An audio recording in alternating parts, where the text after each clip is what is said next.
ความเห็นผิดว่าโดยทิฏฐิเนี่ยก็คือเจตสิกตัวหนึ่งนะครับซึ่งเป็นเจตสิกที่ประกอบกับโลภะมูลจิตโลภะมูลจิตดวงนั้นถ้าถูกทิฏฐิเจตสิกดวงนี้เข้าไปประกอบ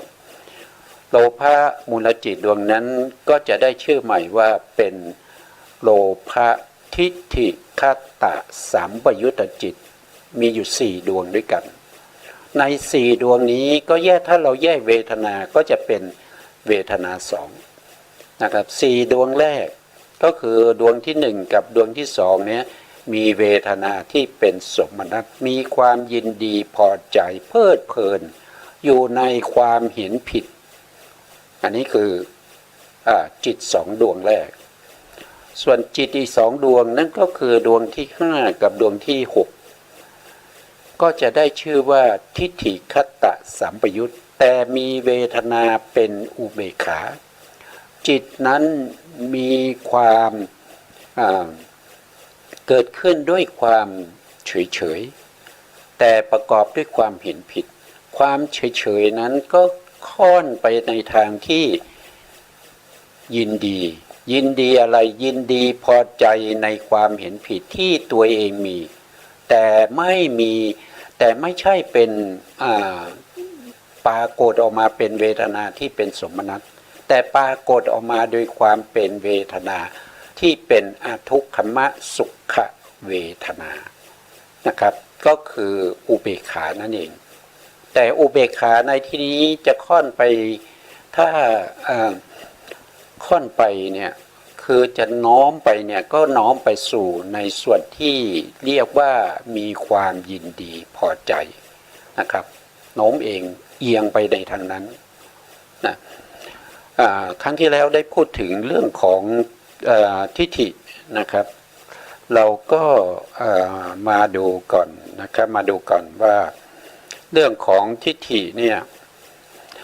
เรื่องของทิฏฐิที่เราพูดถึงก็คือทิฏฐิ62ที่มาจากทีฆนิกายนะครับในทีฆนิกายก็จะ62เนี่ยท่านก็แบ่งออกเป็น2ส่วนก็คือแบ่งออกเป็นบุพพันตะกัปปิกะทิฏฐิก็คือมีความเห็นผิดในเรื่องของขันธ์และอายตนะที่ตัวเองเคยอาศัยมาในภพก่อนก็คือหมายถึงพูดถึงขันธ์อายตนะที่ตัวเองเคยมีมาแล้วในภพก่อนนะครับอันนี้เป็นอดีตนะบุพพันตะนี่เป็นอดีตแล้วก็ข้อที่2ก็พูดถึงขันธ์และอายตนะที่ตัวเองคิดว่าจะได้ไปอาศัยในโอกาสข้างหน้าก็เรียกว่าเป็นอปัลลันตะกัปปิกะทิฏฐินะครับมีอยู่44ด้วยกันนะมีอยู่44ด้วยกันส่วนบุพพันตะกัปปิกะทิฏฐิมีอยู่18นะเราศึกษาไปแล้วนะในส่วนที่เป็นอปัลลันตะกัปปิกะทิฏฐิ44เป็นขันธ์ที่เราจะได้ไปพบแล้วก็จะได้ไปอาศัยในภพหน้าต่อไปนะครับในส่วนที่1นะในส่วนที่1ก็คืออุทะมาคาตะอุทะมาคาตะนิกะสัญญีวาทะอันนี้ก็คือหมายถึงว่าเห็นว่าอัตตาไม่เสื่อมสลายนะอัตตาในที่นี้ไม่เสื่อมสลายอัตตาในที่นี้ก็มีหลายอย่างนะครับถ้าเป็นสมัยพุทธกาลพวกที่เป็นพราหมณ์เขาก็พูดถึงอัตตาก็พูดถึงตัวชีวะนะครับชีวะตัวหนึ่งนะครับเป็นอัตตาชีวะนะครับอาศัยอยู่ในรูปนะครับอาศัยอยู่ในรูปด้วยชีวะตัวนี้ก็จะอยู่ที่ตาก็จะเห็นนะครับแล้วก็ไปที่หูก็จะได้ยินอย่างเงี้ยอันนี้ก็เป็นของพวกพราหมณ์นะครับอันนั้นเรียกว่าเป็นชีวะตัวหนึ่งนะครับแต่ในที่นี้เราพูดถึงหลังจากที่ตายไปแล้วนะหลังจากที่ตายไปแล้วเนี่ยสัญญาเนี่ยไปอาศัยขันธ์อายตนะอันใหม่ อันใหม่นะครับคือหมายถึงว่าสัญญาคือจิตและเจตสิกนี้ไม่ได้ตายไปเหมือนกับ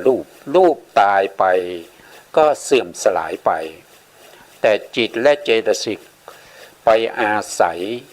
ขันธ์อยู่ใหม่นะครับอันนี้เป็นความเข้าใจของบุคคลที่เป็นนอกศาสนาลัทธิอย่างนี้มีความรู้ความเข้าใจอันนี้มีอยู่ทั้งหมด16ข้อด้วยกันมีอยู่16ข้อใน16ข้อนี้เขาก็จะจัดออกมาเป็นจตุกะ4จตุกะด้วยกันนะครับ4จตุกะด้วยกันในทิฏฐิ62นะครับในที่อันนี้ก็คือทิฏฐิ16นะครับที่เรียกว่าเป็นสัญญีทิฏฐิที่นำมาจากตรงนี้นะครับนำมาจากข้อที่1ก็คืออุทะมาตกะมาคาตะนิกะทิฏฐิวาทะนะครับมีอยู่16นะแล้วก็มาขยายความตรงพระไตรปิฎกตรงนี้นะตรงนี้นะครับตรงนี้เราก็ได้พูดไปนะครับในจตุกะที่1ผมก็ระบายสีไว้นะครับก็จะมีอยู่4ข้อด้วยกันนะครับ4ข้อนี้ข้อที่1ก็คืออัตตาที่มีรูปยั่งยืนมีสัญญาข้อที่2อัตตาที่ไม่มีรูปยั่งยืนมีสัญญาข้อที่3อัตตาทั้งมีรูปและไม่มีรูปยั่งยืนมีสัญญาข้อที่4อัตตาทั้งที่มีรูปก็ไม่ใช่ทั้งที่ไม่มีรูปก็ไม่ใช่ยั่งยืนมีสัญญาอันนี้เราอธิบายไปแล้วอันนี้เป็นจตุกะที่4มีอยู่4ข้อด้วยกันนะครับในจตุกะที่2นะจตุกะที่2นี้ท่านก็แสดงไว้ว่านะครับอัตตามีที่สุดยั่งยืนมีสัญญาอัตตามีที่สุดนี่หมายถึงว่าพวกที่สามารถขยายกสิณนะจำได้นะครับขยายกสิณแต่ละท่านนี้ขยายองค์กสิณเนี่ยได้ไม่เท่ากันนะครับไม่เท่ากันในส่วนข้อที่6นะครับซึ่งอยู่ในจตุกะที่2ก็คืออัตตาที่ไม่มีที่สุดยั่งยืนมีสัญญาอันนี้คือขยายกสิณไปได้เรื่อยๆนะครับขยายไปได้เรื่อยๆนะครับส่วนข้อที่1นี้มีที่สุดนี่ก็คือขยายได้พอประมาณนะครับส่วนข้อที่7นะครับอัตตาทั้งที่มีที่สุดและไม่มีที่สุดอันนี้ละคนกันระหว่างข้อที่5กับข้อที่6นะครับปะปนกันนะส่วนข้อที่7อัตตาทั้งที่มีที่สุดก็ไม่ใช่นะทั้งที่ไม่มีที่สุดก็ไม่ใช่ยั่งยืนมีสัญญาอันนี้ก็คือหมายถึงว่าบุคคลที่เขาไม่ได้กสิณเขาไม่ได้ฌานได้อะไรแต่นึกคิดเอาเองนึกคิดตึกเองนะครับตึกตองเองใช้ปัญญานะครับในการนึกคิดเอาไม่ได้เห็นความเป็นจริงแล้วก็บัญญัติขึ้นมาเป็นความเห็นของตนตั้งลัทธิขึ้นมาว่าอัตตาทั้งที่มีที่สุดก็ไม่ใช่ทั้งที่ไม่มีที่สุดก็ไม่ใช่ยั่งยืนมีสัญญานะอันนี้ก็พูดกันไปแล้วนะครับส่วนจตุกะที่3นะจตุกะที่3ก็มี4ข้อเช่นเดียวกันตั้งแต่ข้อ9จนถึงข้อ12นะครับก็จะมีรายละเอียดว่าอัตตาที่มีสัญญาอย่างเดียวยั่งยืนมีสัญญานะข้อที่2นะข้อที่10นะข้อที่10โทษทีอัตตาที่มีสัญญาต่างกันยั่งยืนมีสัญญาในข้อที่11นะครับอัตตาที่มีสัญญาย่อมเยาว์ยั่งยืนมีสัญญาข้อที่12อัตตามีสัญญาหาประมาณมิได้ยั่งยืนมีสัญญาข้อนี้เรายังไม่ได้พูดถึงนะครับก็มีอัตถกถานะอัตถกถาท่านก็อธิบายไว้นะเราก็จะไปดูอัตถกถานะครับแต่ตอนนี้เรากำลังดูพระไตรปิฎกอยู่นะอันนี้คือพระไตรปิฎกนะครับแต่ว่าเป็นพระไตรปิฎกอะไรนะครับอันนี้ผมนำมาจากของมหาจุฬานะครับครั้งที่แล้วนี่ผมนำเอาของมหามกุฏนะครับชุด91เล่มมา ชุด91เล่มเนี่ยจะมีปัญหาในเรื่องของฟอนต์นะครับในเรื่องของตัวอักษรนะครับบางตัวนี้ไม่สามารถที่จะแก้ไขได้นะครับเป็นสี่เหลี่ยมนะครับก็ผมก็เลยเปลี่ยนมาใช้ของมหาจุฬานะครับอันนี้เป็นของมหาจุฬานะครับก็ไม่ดูเท่าที่ดูแล้วก็ยังไม่มีปัญหาเรื่องของตัวอักษรนะครับก็ของมหาจุฬาเนี่ยเขาจะไม่เอาพระไตรปิฎกแล้วก็อรรถกถามาอยู่ในเล่มเดียวกันเขาจะแยกเล่มนะเขาจะแยกเล่มออกนะครับแต่ถ้าเป็นชุด91เล่มเนี่ยคือเขาคัดพระไตรปิฎกมาไว้ในส่วนหน้าแล้วก็เอาอรรถกถาเอาพระไตรปิฎกที่คัดมาเนี่ยมาลงไว้ข้างหน้านะครับจบพระไตรปิฎกเขาก็เอาอรรถกถานะครับมาต่อและแก้นะครับแก้อะไรก็คืออธิบายนั่นเองนะครับเขาใช้คำว่าแก้นะครับอธิบายพระไตรปิฎกนะครับแต่ตอนนี้ผมนำเอาของมหาจุฬามานะมหาจุฬาก็ใช้ได้นะครับก็ใช้ได้ไม่มีปัญหาเรื่องของฟอนต์นะครับทีนี้เราไปดูในส่วนที่เป็นจตุกะที่3นะจตุกะที่3นะครับจตุกะที่อันนี้เป็นอรรถกถานะครับอรรถกถานี้ก็จะมีชื่อว่าสุมังคลวิลาสนีนะครับเป็นอรรถกถาของทีฆนิกายศีลขันธวรรคนะครับเป็นอรรถกถาของมหาจุฬานี่มีปัญหาก็คือเขาจะไม่เขียนหน้าไว้นะครับเขาไม่เขียนหน้าไว้นะครับไม่เขียนหน้าไว้แต่ตรงนี้ที่ผมเปิดขึ้นมาบนคอมพิวเตอร์เนี่ยจะอยู่หน้า187นะครับจะอยู่ในหน้าที่187ตามที่คอมพิวเตอร์เขาจัดมานะครับแต่ถ้าเราไปดูในส่วนที่เป็นโปรแกรมนะครับเป็นโปรแกรมของมหาจุฬาเนี่ยท่านก็ระบุหน้าไว้ข้างล่างนะครับแต่เราก็ไม่รู้ว่าหน้าที่ท่านระบุไว้นั้นจะอยู่ระหว่างบรรทัดไหนนะครับผมจึงไม่ได้เอามาลงไว้นะครับผมไม่ได้เอามาลงไว้ก็ให้รู้คร่าวๆว่าอยู่ประมาณหน้า187ก็แล้วกันนะครับในจตุกะที่3นะในจตุกะที่3ลืมหรือยังครับจตุกะที่3พูดไปพูดมาลืมเลยนะจตุกะที่3ทวนอีกนิดนึงนะครับจตุกะที่3ก็คืออัตตามีสัญญาอย่างเดียวกันยั่งยืนนะมีสัญญาอย่างเดียวกันยั่งยืนนะข้อที่2หรือข้อ10นั้นนะครับอัตตามีสัญญาต่างกันยั่งยืนมียั่งยืนมีสัญญานะข้อที่11นะครับก็คืออัตตาที่มีสัญญาย่อมเยาว์ยั่งยืนมีสัญญานะข้อที่12นะครับอัตตาที่มีสัญญาหาประมาณมิได้ยั่งยืนมีสัญญานะครับท่านก็ว่าไว้อย่างนี้นะครับทีนี้เราก็ไปดูในอรรถกถาที่ท่านอธิบายไว้นะอรรถกถาที่ท่านอธิบายไว้ก็จะอยู่ในหน้าประมาณ100ก็อยู่ในเล่มที่ผมว่าเนี่ยนะครับคนละเล่มกันนะครับก็คือสุมังคละวิลาสนีนะครับก็อยู่หน้าใกล้ๆกันนะครับก็อยู่หน้า187หน้า187อันนี้คอมพิวเตอร์จัดให้นะครับไม่ได้หมายถึงเราดูจากพระไตรปิฎกนะครับก็มีปัญหาในเรื่องของหน้าของมหาจุฬาเนี่ยเขาไม่ได้แซงหน้าไว้ตรงบรรทัดที่เท่าไหร่ผมก็ไม่ได้เอาลงนะครับเพราะว่า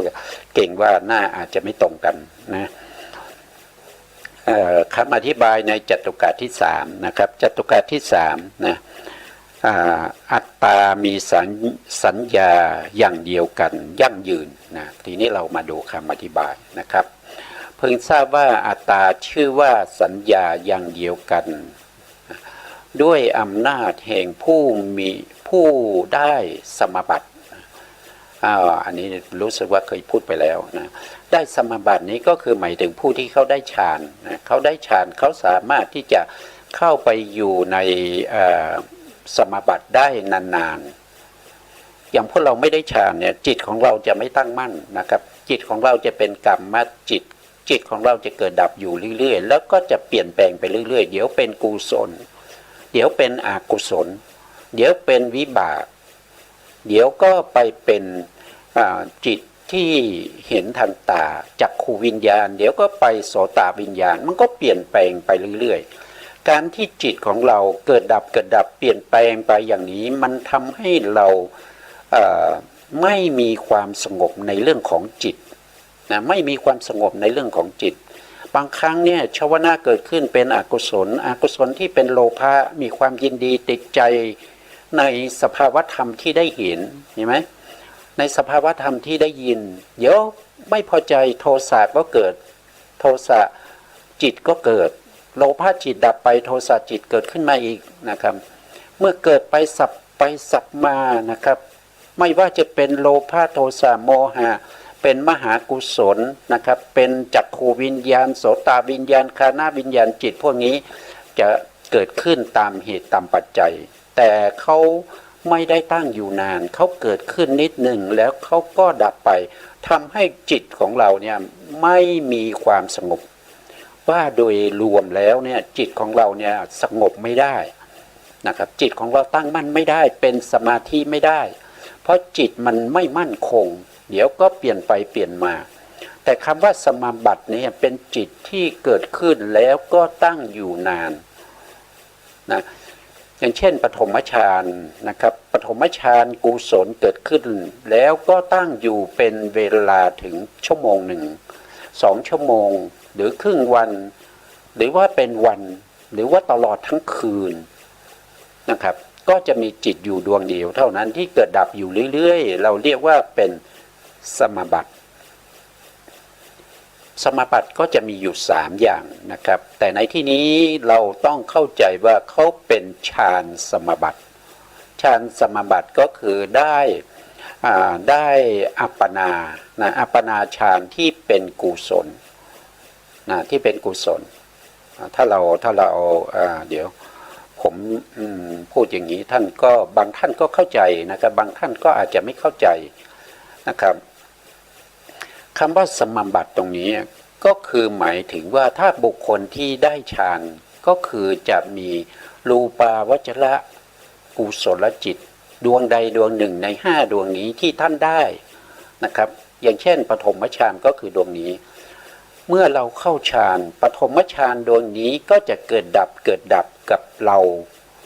เป็นระยะเวลาที่เราต้องการอยู่ครึ่งวันนะครับจิตปฐมฌานก็จะเกิดดับอย่างนี้ตลอดเวลาครึ่งวันนะครับหรือ8 ชั่วโมงดวงใดดวงหนึ่งก็ได้แล้วแต่ที่เราได้แล้วแต่ที่เราจะเข้านะครับบุคคลที่ได้ฌานเนี่ยเขาจะเข้า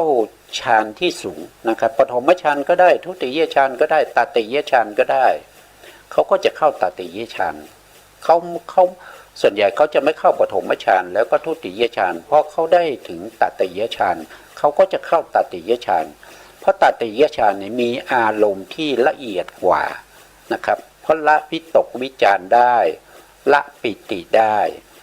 นะครับมีสุขกับเอกคตานะครับทุกตติยฌานนี้เพราะฉะนั้นเขาก็จะเข้าตติยฌานนะเป็นระยะเวลายาวนานเมื่ออยู่ในจิตดวงที่เป็นฌานนั้นตลอดระยะเวลา1 ชั่วโมง2 ชั่วโมงครึ่งวันอย่างเงี้ยเราก็เรียกช่วงนั้นว่าเป็นฌานสมาบัติอันนี้เป็นฌานสมาบัติของปุถุชนนะครับที่เป็นติเหตุกะปุถุชนแล้วก็เป็นพระอริยะบุคคลเบื้องต่ำ3นั่นก็คือได้แก่โสดาบันสกทาคามีแล้วก็อนาคามีส่วนถ้าเป็นของพระอรหันต์เนี่ยท่านจะต้องเป็นกิริยานะครับเป็นกิริยานะครับพระอรหันต์ก็จะเข้ากิริยานะครับเข้าสมาบัติฌานสมาบัติที่เป็นตัตติยฌานที่ท่านได้แต่ท่านเป็นพระอรหันต์ก็เป็นกิริยาตติยฌานเกิดดับตามที่ท่านต้องการนะก็จะอยู่ตรงนี้บางท่านก็จะได้อรูปฌานนะครับก็เข้าอรูปฌานตามที่ท่านได้นะครับตามที่ท่านได้อันนี้คือเรียกว่าเป็นฌานสมาบัติ อันที่สองนะครับอันที่สองก็เป็นสมาบัติเหมือนกันแต่เป็นโลกุตระเราเรียกว่าเป็นพละสมาบัติก็คือมีผลจิตนะผลจิตอยู่ตรงนี้ผลจิตอยู่ตรงนี้ก็ขึ้นอยู่กับว่าท่านเป็นพระอริยะบุคคลระดับไหนนะครับสมมติว่าท่านเป็นบุคคลเป็นโสดาบันนะครับได้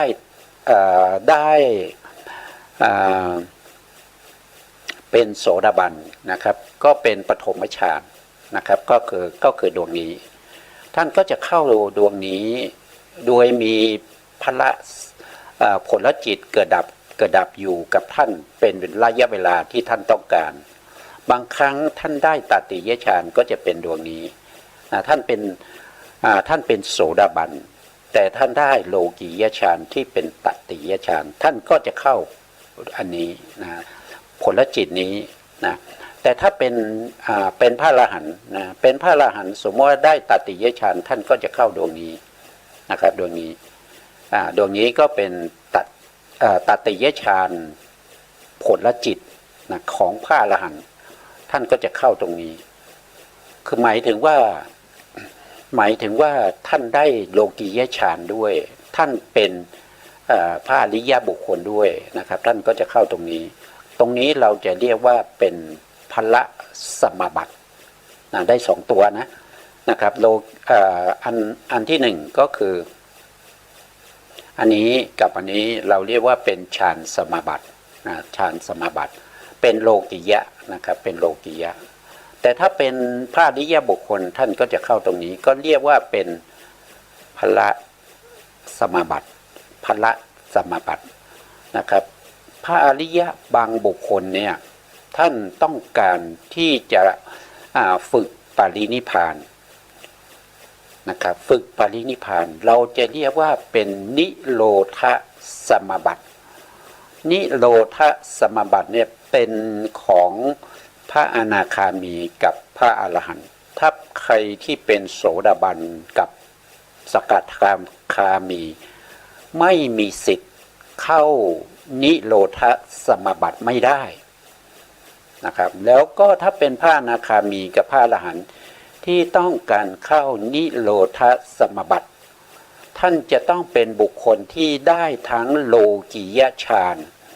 จนถึงสมาบัติ8นะครับจนถึงสมาบัติ8ก็คือได้อารูปฌานจนถึงเนวสัญญานาสัญญายตนะแล้วท่านก็จะได้ท่านก็เป็นพระอนาคามีด้วยนะครับเป็นพระอนาคามีด้วยอย่างน้อยท่านจะต้องเป็นพระอนาคามีที่ตรงนี้นะครับตรงนี้ก็คือพระอนาคามีที่เป็นปัญจมฌานก็จะอยู่ตรงนี้นะครับแต่เมื่อท่านเข้านิโรธสมาบัติเนี่ยเมื่อท่านเข้าไปแล้ว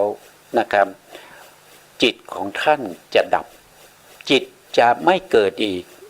จนกว่าท่านจะออกจากนิโรธสมาบัตินะครับจิตเจตสิกแล้วก็จิตตชรูป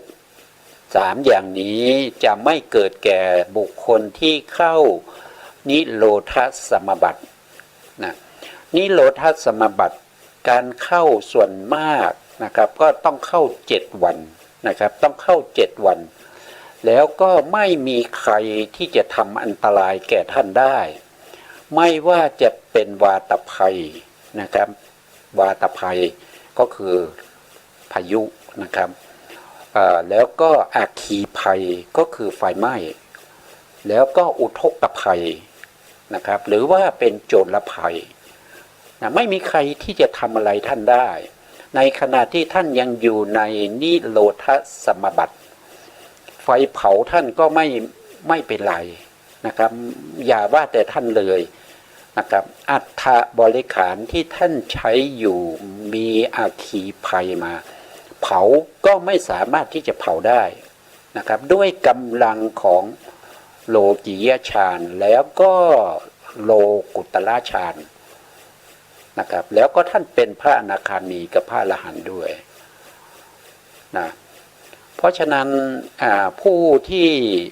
ท่านได้โลกียฌานจนได้สมาบัติ8แล้วก็เป็นพระอนาคามีหรือว่าเป็นพระอรหันต์นี้ส่วนมากท่านก็จะหาโอกาสหาเวลาในการเข้านิโรธสมาบัติเพื่อจะให้จิตเจตสิกแล้วก็จิตตัชรูปนี้ดับไม่ให้เกิดในช่วงที่ท่านอยู่ในนิโรธสมาบัติเป็นระยะเวลาถึง7วันด้วยกันนะครับแล้วก็เวลาที่ท่านออกจากนิโรธสมาบัติผู้ที่มีความศรัทธาเลื่อมใสนะครับต้องตัวเราก่อนนะครับเรามีศรัทธาเลื่อมใสนะครับแล้วเราได้ทำบุญกับผู้ที่ออกจากนิโรธสมาบัติมาใหม่ๆเนี่ยเป็นคนแรกเนี่ยนะครับแล้วจิตเรามีศรัทธามั่นคงนะครับแล้วก็เรามีกรรมสกตาปัญญาเชื่อในเรื่องของกรรมและผลของกรรมเชื่อในเรื่องของการตรัสรู้ของพระสัมมาสัมพุทธเจ้าเชื่อในพระธรรมคำสั่งสอนของพระสัมมาสัมพุทธเจ้าจะได้ผลภายใน7วันนะครับบางท่านอาจจะได้ผลหลังจากที่ได้ถวายไปแล้วนะครับอย่างมีพระสูตรนะครับมีพระสูตรที่เล่าเรื่องถึงพ่อของนางอุตตรานะครับชื่อว่าบุญนะนะครับชื่อว่าบุญนะนี่เขาเป็นคนยากจนนะครับเขาเป็นคนยากจนเป็นผู้ที่อาศัยเศรษฐีเป็นคนที่รับจ้างอะไรรับจ้างเลี้ยงวัวทำอะไรต่างๆไถนาอะไรพวกนี้เขาเป็นผู้รับจ้างในบุญนานี่เป็นคนยากจนนะครับวันหนึ่งในบุญนานี่ก็วันหนึ่งเขามีงานนะครับเขามีงานในเขามีงานทีนี้มีงานเนี่ยทุกคนเขาก็จะไปร่วมงานมโหรสพกันนะครับแล้วก็ในบุญนาเนี่ยเขาเป็นคนยากจนเขาจึงไม่ไปเขาก็ไปทำนาเวลาที่เขาไปทำนาเนี่ยแล้วเขาก็เอาวัวไปไถนาเสร็จแล้วได้ประมาณหนึ่งแปลงนะครับได้หนึ่งแปลงท่านก็เห็นพระสารีบุตรเดินมาแต่ไกลนะครับท่านก็วางการทำนาไว้แล้วก็เดินไปหาน้ำนะครับตอนนั้นยังเช้าอยู่นะครับยังเช้าอยู่เช้ากำลังจะสว่างพอเห็นกันได้นะครับท่านก็ไปหาน้ำนะครับแล้วก็หาไม้สีฟันนะครับเท่าที่หาได้ในขณะนั้นก็ถวายแก่พระสารีบุตรนะครับพระสารีบุตรก็รับแล้วก็เคี้ยวไม้สีฟันแล้วก็บ้วนปากนะครับพระสารีบุตรก็พิจารณาแล้วว่าบุญที่ท่านออกจากนิโรธสมาบัติในวันนี้เนี่ยเขาจะทำให้แก่นายบุญนะเนี้ยได้อานิสงส์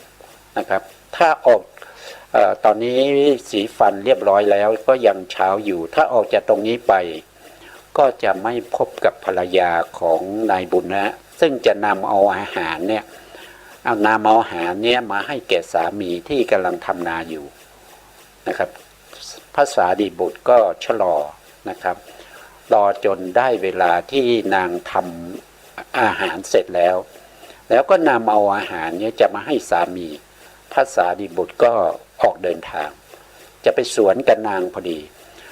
นางเห็นพระสารีบุตรก็เกิดความศรัทธาเกิดปิติขึ้นมาก็คิดว่าเดิมทีเนี่ย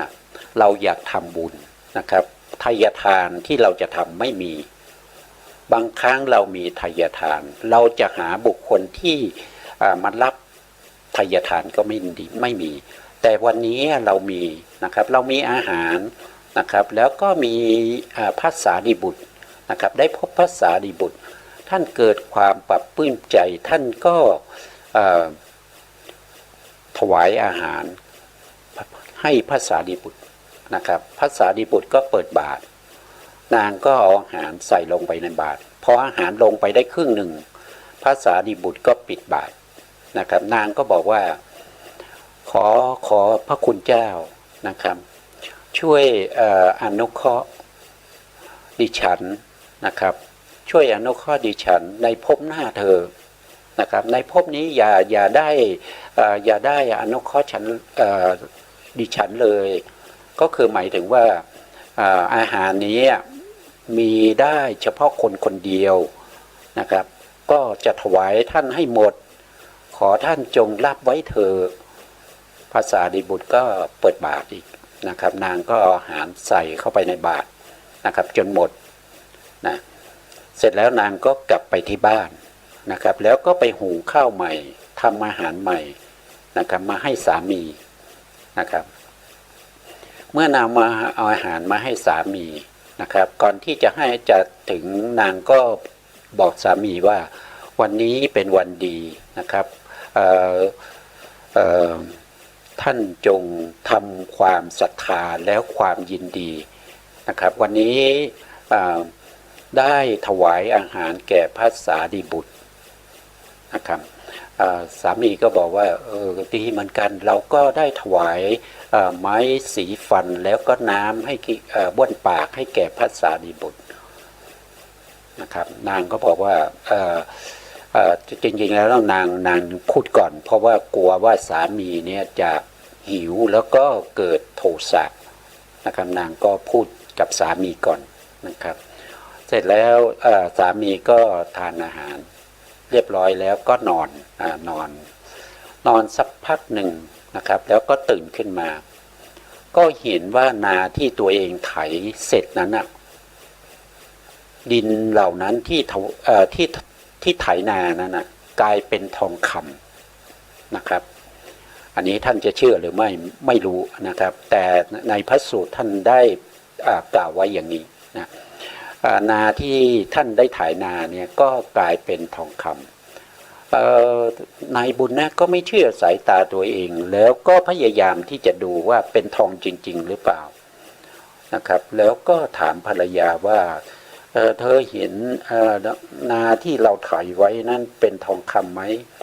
ภรรยาก็บอกว่าก็เห็นเป็นทองคำนั่นน่ะเห็นเป็นทองคำก็เดินไปดูไปจับดูอะไรดูก็เป็นทองคำจริงๆนะครับเป็นทองคำจริงๆอันนี้ก็เกิดจากบุญที่ทั้งผู้ให้ทานแล้วก็ผู้รับทานเนี่ยมีบุญสูงสุดนะครับพระสารีบุตรเป็นพระอรหันต์ออกจากนิโรธสมาบัติอยู่ในนิโรธสมาบัติ7 วันนะครับแล้วก็ออกมาวันนี้พอดีแล้วในบุญหน้ากับภรรยาก็มีศรัทธาแรงกล้ามีทายทานนะครับที่ดีที่สุดของเธอนะครับเพราะฉะนั้นด้วยกำลังของผู้ให้และก็ผู้รับนะครับมีกำลังมากมีศรัทธามากในบุญนั้นก็กลายสภาพดินทั้งหลายที่ถ่ายไว้ก็กลายเป็นทองคำทีนี้นายบุญนะก็มาคิดดูว่าโอ้เราเป็นคนยากจนจะรักษาทองพวกนี้ไว้ไม่ได้นะครับจะทำยังไงนะครับก็เลยปรึกษากับภรรยาปรึกษากันไปมาก็คิดว่าจะเอาไปถวายพระเจ้าผมจำไม่ได้ว่าจะเป็นพระเจ้าพิมพิสารหรือว่าเพิ่มเป็นปัสสินที่โกศลนะครับเรื่องนี้จะอยู่ในเมืองไหนไม่ทราบนะครับจำไม่ได้นะแต่ให้รู้ว่าจะเอาไปถวายพระราชานะครับแล้วก็ขออนุญาตเข้าไปพบพระราชาพระราชาก็ให้อมาตย์นะให้อมาตย์แล้วก็เอาไปดูแล้วก็เอารถนะครับไปขนทองมานะครับเมื่ออมาตย์ไปขนทองเนี่ยนะครับไปจับทองขึ้นรถอมาตย์ก็พูดว่าทองพวกนี้มันเป็นของพระราชาของเราทองพวกนี้ก็กลายเป็นดินหมดเลยนะเขาก็กลับไปเฝ้าพระราชา พระราชาถามว่าตอนที่ขนทองเนี่ยทำอะไรพูดอะไรหรือเปล่าพูดนะครับพูดว่าทองพวกนี้เป็นของพระองค์ทองพวกนี้ก็เลยกลายเป็นดินหมดพระราชาก็บอกว่าอย่างนั้นกลับไปไหมให้พูดว่าทองพวกนี้เป็นของนายบุญนะนายบุญนะเป็นเจ้าของนะครับท่านก็กลับไปพอกลับไปแล้วก็ไปจับแล้วก็พูดดินพวกนั้นก็กลายเป็นทองมันเหมือนเดิมแล้วก็ขนทองไปไว้ในพระราชวังแล้วก็แต่งตั้งนายบุญนะให้เป็นเศรษฐีเพราะว่าไม่มีใครเลยที่จะมีทองมากเท่ากับนายบุญนะครับอันนี้ก็เราก็จะเห็นว่าบุคคลที่ได้ทำบุญกับเนื้อนาบุญนะครับเนื้อนาบุญนะครับเป็นบุคคลที่ออกจากนิโรธสมาบัติมาใหม่ๆนะครับก็จะได้สิ่งที่ต้องการนะครับสิ่งที่ต้องการนั้นได้ด้วยกำลังทั้งผู้ให้และก็ผู้รับนะครับถ้าผู้รับเป็นพระอรหันต์ออกนิโรธสมาบัติมาส่วนผู้ที่ให้ก็มีความศรัทธานะครับศรัทธาแล้วก็เป็นบุคคลที่เชื่อในเรื่องของกรรมด้วยนะครับมีกรรมสกตาสัมมาทิฏฐิเป็นบุคคลที่เลื่อมใสในพระพุทธศาสนานะครับเป็นบุคคลที่มีทายทานที่บริสุทธิ์ก็คือไม่ได้ไปปล้นจี้มาไม่ได้ไปลักขโมยใครมานะครับเป็นของตัวเองนะครับบริสุทธิ์หามาด้วยความบริสุทธิ์เนี่ยสิ่งพวกนี้ประกอบกันแล้วก็ทำให้เกิดเป็นโชคนะครับเกิดเป็นโภคทรัพย์ขึ้นมาได้นะครับอันนี้ต้องถ้าเราได้ศึกษานะครับถ้าเราได้ศึกษาโดยเหตุโดยผลแล้วมันมีที่มามันมีเหตุมีปัจจัยนะครับมันไม่ใช่อยู่ๆมันเกิดขึ้นมาได้นะครับมันไม่ใช่อยู่ๆเกิดขึ้นมาได้นะครับแต่มันเกิดขึ้นมาด้วยเหตุด้วยปัจจัยหลายๆอย่างที่มันประมวลกันเข้ามาสู่จุดนั้นพอดีก็ทำให้ได้สิ่งที่ต้องการมานะครับอันนี้ก็คือพูดไปก็ยาวนะครับพูดถึงนิโรธสมาบัติพูดถึงสมาบัติสมาบัติตรงนี้นะครับมีอยู่3อย่างนะครับพวกเรานะครับ3อย่างก็คือฌานสมาบัติพละสมาบัติแล้วก็นิโรธสมาบัตินะครับก็มีอยู่3อย่างนะครับทีนี้เรามาดูเนื้อหาของเราต่อเดี๋ยวจะไม่จบนะในจตุกาที่3นะครับจตุกาที่3ก็ยังจำได้นะครับอัตตาที่มีสัญญาอย่างเดียวกันแล้วก็ยั่งยืนมีสัญญานะครับท่านพูดอันนี้คือข้อที่1ข้อที่2ก็คืออัตตาที่มีสัญญาต่างกันยั่งยืนมีสัญญาในข้อที่3ก็คืออัตตามีสัญญาน้อยยั่งยืนมีสัญญาข้อที่3อัตตามีสัญญาหาประมาณมิได้ยั่งยืนมีสัญญาอันนี้คือจตุกาที่3นะครับจตุกาที่3ตรงนี้นะครับเราก็ฟังคำอธิบายที่ท่านอัฏฐกถาจารย์นะครับก็คือพระพุทธโฆษาจารย์ที่ไปปฏิวัติจากภาษาสิงหนกลับมาสู่ภาษาบาลีนะครับทีนี้เราดูนะครับคือเขาทำสังคายนาไว้ตั้งแต่ตอนแรกนะครับในครั้งที่1แล้วนะอันนี้นะครับจตุกาที่3พึงทราบว่าอัตตามีสัญญาอย่างเดียวกันมีอำนาจแห่งผู้ได้สมบัติอัตตาชื่อว่าสัญญาต่างกันด้วยอำนาจแห่งผู้ไม่ได้สมบัติอัตตาชื่อว่าสัญญานิดหน่อยด้วยอำนาจของกสิณนิดหน่อยอัตตาชื่อว่าสัญญาหาประมาณมิได้ด้วยอำนาจกสิณอันไพบูลย์ทีนี้เราก็มาดูนะในข้อที่1เนี่ยเขาบอกว่าอัตตาชื่อว่ามีสัญญาอย่างเดียวกันนะครับด้วยอำนาจแห่งผู้ได้สมบัตินะครับได้สมบัติเนี่ยคำว่าสมบัติก็เราก็รู้แล้วนะครับอันนี้เป็นทิฏฐินะครับ หมายถึงทิฏฐิก็คือความเห็นผิดเราต้องเข้าใจก่อนว่าสมาบัติตรงนี้เนี่ยไม่ใช่ของพระอริยะไม่ใช่ของพระอริยะถ้าเป็นของพระอริยะจะไม่จัดอยู่ในประเภทที่เป็นทิฏฐิ62แต่ตรงนี้ผู้ได้สมาบัติจะเป็นผู้ที่เขาอาจจะเป็นบุคคลที่เป็นนอกพระพุทธศาสนานะครับแต่เขามีบุญบารมีเขาสามารถที่จะทำฌานได้นะสามารถที่จะทำฌานได้เมื่อเขาทำฌานได้เนี่ยเขาก็เข้าฌานนะครับแล้วก็สามารถที่จะละองค์ฌานได้นะครับก็สามารถที่จะเข้าปฐมฌานทุติยฌานตติยฌานจตุทัชฌานตามที่เขาได้นะครับเพราะฉะนั้นเขาก็ไปเห็นอะไรเขาก็ไปเวลาเขาเข้าฌานเนี่ยมันจะเป็นประเภทที่เป็นฌานจิตกระดับใช่ไหมครับแต่ละระดับฌานเนี่ยความเสมอหรือว่าความละเอียดอ่อนขององค์ฌานไม่เหมือนกันนะครับไม่เหมือนกันนะแต่ว่าเวลาที่เข้าฌานเนี่ยถ้าเข้าฌานใดฌานหนึ่งเนี่ยในฌานนั้นก็จะมีองค์ฌานที่ประกอบเนี่ยเหมือนกันอย่างเดียวกันนะครับมีอย่างเดียวกันนะเพราะฉะนั้นเขาจึงกำหนดว่านะครับในขณะที่เข้าฌานเนี่ยเขามีสัญญานะครับมีสัญญาก็คือจิตและเจตสิกด้วยนะครับเป็นอย่างเดียวกันก็คือในฌานเดียวกันนะครับด้วยอำนาจของสมาบัติก็คือเข้าไปอยู่ในสมาบัติที่เป็นปฐมฌานก็ได้ทุติยฌานก็ได้ตติยฌานก็ได้นะครับเขาเข้าฌานใดฌานหนึ่งในฌานนั้นจะมีสภาวะอย่างนั้นเหมือนกันนะครับมีสภาวะอย่างนั้นเหมือนกันนั่นก็แสดงว่าเขาก็นึกไปอีกว่าถ้าเขา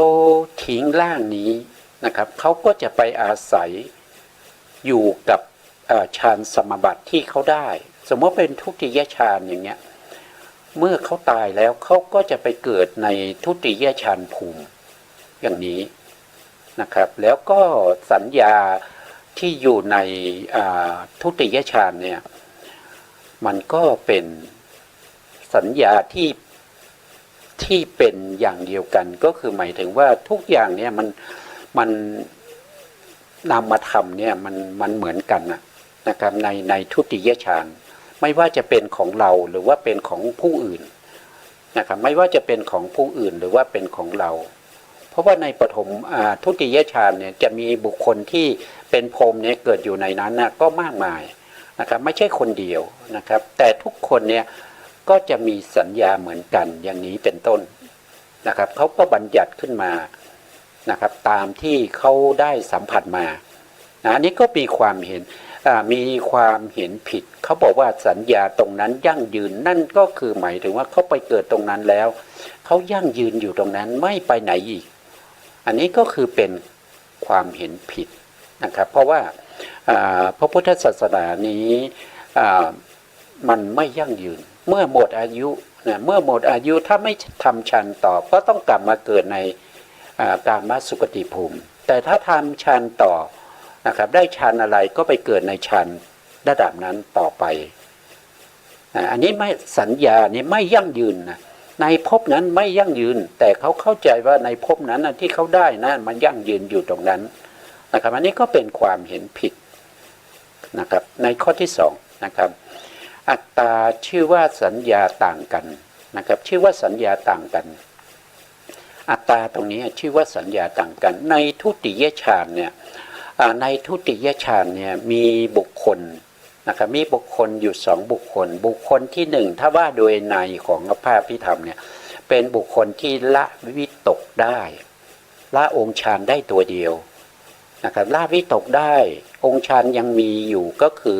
มีวิจารมีปิติมีสุขมีเอกทัคตายังมีองค์ฌานสี่แล้วในทุติยฌานนี้เหมือนกันมีอีกบุคคลหนึ่งเขาละได้องค์ฌานสองก็คือละวิตกก็ได้ละวิจารก็ได้เหลือองค์ฌานอยู่สามนั่นก็คือปิติสุขเอกคตาอยู่ในทุติยฌานภูมิในทุติยฌานภูมิก็มีอยู่สองบุคคลที่มี สัญญาที่ต่างกันนะครับสัญญาที่ต่างกันนะก็อาศัยตอนนี้เขาเป็นมนุษย์เด็กเขาอาศัยสมบัติเนี่ยนะครับเขาอาศัยสมบัติโดยส่วนใหญ่มนุษย์เราเนี่ยเวลาละองค์ฌานเนี่ยก็จะละองค์ฌานทั้งวิตกและก็วิจารได้นะครับแต่ถ้าเป็นเทวดาที่ไปเกิดในชั้นนี้เทวดานี้มีความละเอียดอ่อนในเรื่องของสัญญาเขาจะละวิตกก็ได้แล้วยังมีวิจารอยู่นะครับแล้วก็ไปเกิดในทุติยฌานภูมินะบ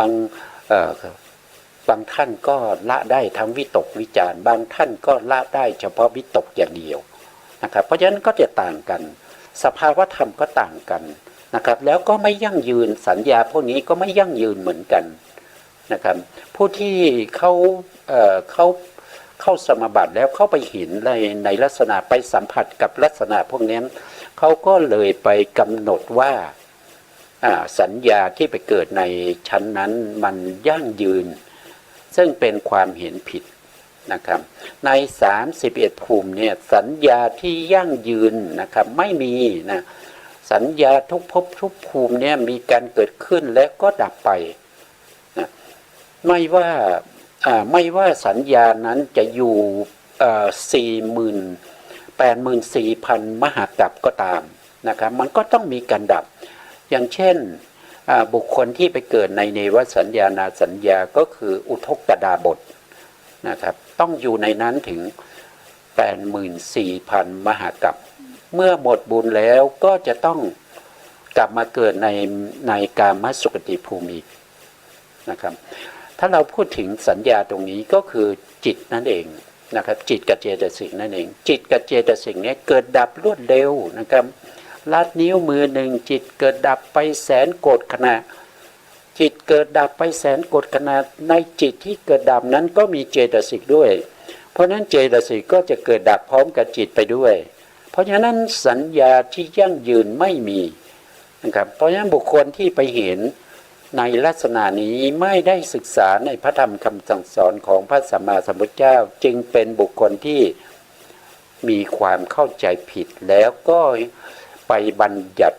แล้วก็ตั้งตัวเป็นอาจารย์เที่ยวสั่งสอนลูกศิษย์ลูกหาเป็นบุคคลที่เป็นมิจฉาทิฏฐินะครับไม่เข้าใจไม่สามารถที่จะรู้ได้ตลอดรอดฝั่งแล้วคือไม่สามารถที่จะแทงตลอดนะครับแทงตลอดในสภาวธรรมทั้งหลายทั้งหมดเหมือนกับพระสัมมาสัมพุทธเจ้าพระสัมมาสัมพุทธเจ้ามีสัพพัญญุตญาณมีอาณาวรณญาณนะต้องการรู้สิ่งไหนพระพุทธองค์จะรู้สิ่งนั้นโดยไม่มีส่วนเหลือนะมันจึงต่างกันนะครับเพราะฉะนั้นบุคคลที่สองก็คนแรกก็มีความเห็นผิดว่าสัญญายั่งยืนคนที่สองก็มีความเห็นผิดว่าสัญญายั่งยืนแต่ที่มาไม่เหมือนกันนะครับต่อไปนะครับอันนี้ก็ด้วยอำนาจของสมบัติต่อไปคนที่สามนะครับอัตตาชื่อว่ามีสัญญานิดหน่อยเนี่ยมีสัญญานิดหน่อยก็คือสัญญาก็คือจิตและเจตสิกของเขาเนี่ยมันละเอียดอ่อนนะครับอย่างที่ผมเคยพูดไปว่าถ้าเป็นฌานเบื้องสูงขึ้นไปเนี่ยจิตและเจตสิกของเขาเนี่ยละเอียดมากนะครับละเอียดมากอย่างเช่นในว่าสัญญานาสัญญายตนาภูมิเนี่ยเป็นภูมิที่มีสัญญาก็ไม่ใช่คือเหมือนกับไม่มีอ่ะจริงๆเขามีนะแต่ว่าเหมือนกับไม่มีนะครับจะว่ามีก็ไม่มีจะว่าไม่มีก็มีอ่ะคือมันละเอียดมากนะครับผู้ที่มีปัญญาเท่านั้นนะครับมีปัญญามีสตินะครับมีวิริยะมีความเพียรนะครับเขาถึงจะสามารถสัมผัสกับความละเอียดของสัญญาพวกนั้นได้นะครับเพราะฉะนั้นบุคคลคนนี้เมื่อไปสัมผัสกับสัญญานั้นเขาก็บอกว่ามีสัญญานิดหน่อยแล้วก็ยั่งยืนนะครับเป็นบุคคลที่สามเนี่ยนะครับอัตตาที่มีสัญญานิดหน่อยยั่งยืนมีสัญญานะก็ไม่ถูกอีกนะครับยั่งยืนมีสัญญานะนิดหน่อยนี่ก็ถูกแล้วนะครับแต่ว่ามันยั่งยืนอีกนิดหน่อยเนี่ยมันยั่งยืนแล้วก็มีสัญญานะมันก็ไม่ถูกอีกเป็นความเห็นผิดอีก นะครับก็เป็นบัญญัติขึ้นมาเป็นลัทธิของตัวเอง แล้วก็เที่ยวสั่งสอนลูกศิษย์ลูกหานะครับก็เป็นบุคคลที่เป็นผู้มีความเห็นผิด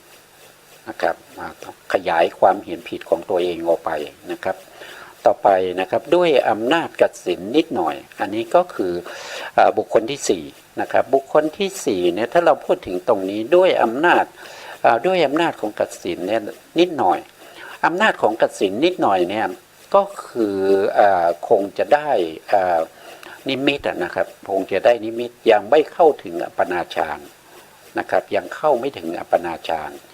นะครับได้กสินนิดหน่อยนะครับก็อยู่ในปฏิภาคคันนิมิตนั่นเองนะครับแล้วก็อัตตาชื่อว่ามีสัญญาหาประมาณไม่ได้นะครับเขาได้กสินแล้วเนี่ยเขาก็สามารถที่จะขยายกสินได้นะครับสามารถขยายไปได้อยู่เรื่อยๆนะครับเพราะฉะนั้นเขาจึงอยู่ในช่วงนั้นนะครับอยู่ในช่วงที่เขาขยายกสินนะครับเขาขยายกสินเมื่อเขาขยายกสินแล้วก็มีประมาณหาประมาณไม่ได้ก็คือกว้างขวางออกไปแล้วก็บัญญัติว่ายั่งยืนมีสัญญานะครับมีสัญญาก็คือสัญญาที่ตามเห็นโอภาษของกสินนั้นไปเรื่อยๆนะครับยั่งยืนนี่ก็ผิดอีกนะครับก็เป็นความเห็นผิดนะครับในจตุกาที่3อันนี้ก็ผ่านไปนะครับจตุกาที่4นะครับเราดูเวลาแล้วไม่พอละนะครับจตุกาที่4นะครับอันนี้เราคงต้องเอามาอธิบายในครั้งต่อไปนะครับก็คิดว่าจะให้จบแต่ก็มีเรื่องอื่นที่พูดไปนะครับนอกเรื่องไปนิดมากไปหน่อยนะครับก็เลยยังไม่จบนะครับในจตุกาที่4เราก็เอาไว้ในโอกาสครั้งต่อไปนะครับวันนี้เวลาเราหมดนะครับเพราะฉะนั้นก็เราก็จำเป็นที่จะต้องลาไปก่อนนะครับแล้วก็พบกันใหม่ในโอกาสต่อไปนะครับสุดท้ายนี้ขอกราบขอบพระคุณพระครูสมุทรวิสุวัฒน์วรกิจโจผู้อำนวยการสถานีวิทยุเพื่อการศึกษาพระพุทธศาสนาและวัฒนธรรม FM 104.5 เมกะเฮิรตซ์วัดฝายหินจังหวัดเชียงใหม่แล้วก็ขอกราบขอบพระคุณพระครูปริยัติยานุศาสตร์ขอบคุณท่านผู้ฟังและผู้ชมทุกท่านที่ติดตามในรายการพระไตรปิฎกลอยฟ้าในเนื้อหาของพระอภิธรรมนะครับวันนี้เวลาหมดครับลาไปก่อนครับพบกันใหม่ในโอกาสต่อไปครับสวัสดีครับไม่ให้ไขว้เขวแนวคิดตามเหตุผลตน